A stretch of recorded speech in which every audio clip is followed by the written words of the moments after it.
Sabe, o cérebro não é uma estrutura fixa que simplesmente cresce e pronto. A gente tem que pensar nele mais como uma escultura, que é ativamente moldada, esculpida mesmo, pelas experiências da infância. E nesta análise, vamos mergulhar exatamente nisso. Como o mundo de uma criança se torna a arquitetura da sua mente. Então, fica a pergunta, né? O que realmente constrói o cérebro de uma criança? É a genética? A nutrição? A educação? Bom, a verdade é que é uma dança fascinante entre todos esses fatores. E é esse processo que a gente vai desvendar agora, passo a passo. Ok, então vamos lá. Para a gente entender como o cérebro se desenvolve, a melhor analogia é pensar numa cidade sendo construída do zero. Primeiro a gente precisa conhecer os habitantes dessa cidade e as estradas que vão conectar todo mundo. E olha que impressionante, ao nascer, o cérebro já tem quase todos os seus habitantes principais. A gente está falando de cerca de 100 bilhões de neurônios.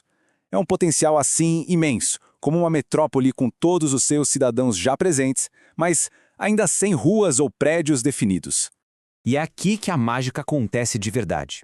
A grande construção não é sobre criar mais neurônios, mas sim sobre conectar os que já existem. E essas conexões são as sinapses. É a rede de comunicação que forma os circuitos complexos do cérebro. São as ruas, as pontes e as avenidas da nossa cidade neural.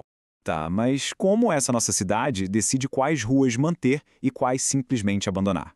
Pois é, existe uma regra fundamental, um princípio de use ou perca, que governa todo o desenvolvimento do cérebro. E o motor por trás desse princípio é algo chamado plasticidade sináptica. O cérebro tem essa capacidade incrível de se adaptar. Ele fortalece as conexões que são usadas com frequência e, por outro lado, deixa as conexões que não são usadas enfraquecerem. É um sistema super dinâmico que está o tempo todo se otimizando com base na experiência.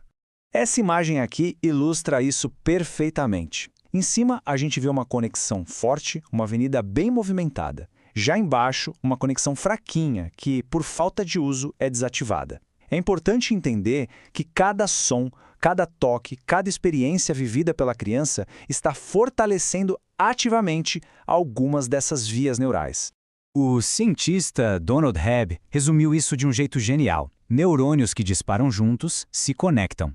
Ou seja, toda vez que uma criança repete uma ação ou tem uma experiência, ela está literalmente fortalecendo uma via neural específica, tornando essa conexão mais rápida e mais eficiente para o futuro. Mas e o lado do perca?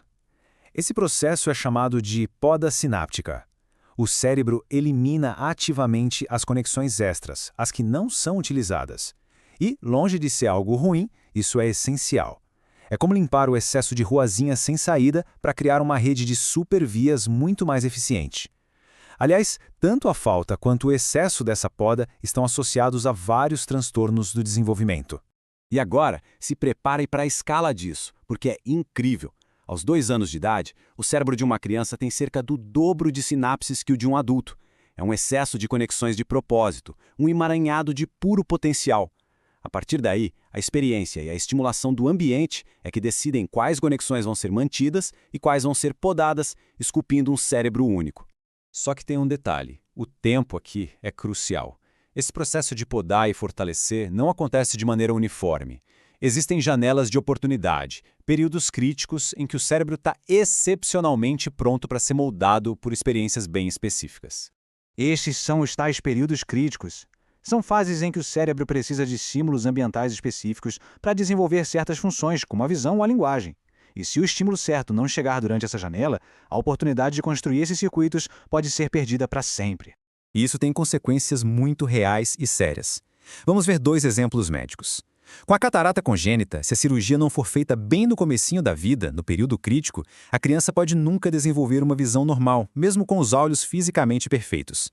No estrabismo, o cérebro simplesmente aprende a ignorar o olho desalinhado. O tratamento com tampão força o cérebro a usar e a fortalecer aquelas vias antes que elas sejam podadas permanentemente. Isso mostra como a falta do estímulo certo, na hora certa, pode levar a distúrbios permanentes. Para entender o poder do ambiente de forma ainda mais profunda, vamos analisar uma história humana real e bem impactante que demonstra o que acontece na ausência quase total de estímulos sociais. Essa é a história de Victor, um menino selvagem.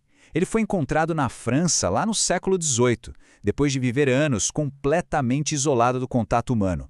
Ele não sabia falar, não sabia se relacionar e se tornou um vislumbre trágico dos efeitos da privação ambiental severa. A história do Victor nos ensina lições poderosas.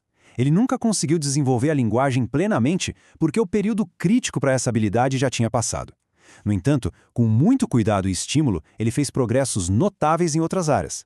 Isso demonstra tanto o impacto permanente da privação precoce, quanto a incrível capacidade de recuperação do cérebro. Tudo isso nos leva a uma conclusão poderosa e bem prática. Se o ambiente é o escultor, então as interações do dia a dia são as ferramentas. Ou seja, existe um papel muito ativo na construção do cérebro de uma criança. E este é o objetivo final.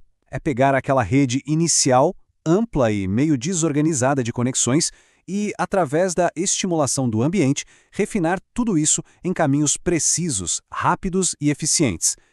No fundo, transformar o potencial bruto em habilidade funcional. E quais são as ferramentas mais importantes desse escultor? Interação social e cuidado afetivo, nutrição adequada como proteínas e ômega 3, exposição constante à conversa e à linguagem e, claro, um ambiente rico em estímulos. Isso aqui não é só uma lista de coisas legais, são os ingredientes essenciais para construir uma arquitetura cerebral saudável e para prevenir distúrbios do desenvolvimento. Portanto, a principal lição que fica é esta: o mundo ao redor de uma criança não é apenas um cenário, um pano de fundo, é a matéria-prima. São os tijolos e a argamassa usado para construir ativamente uma mente. E isso nos deixa com uma pergunta para refletir. Sabendo que cada canção, cada conversa, cada abraço está literalmente esculpindo uma arquitetura neural, a cada interação, que tipo de cérebro estamos ajudando a construir?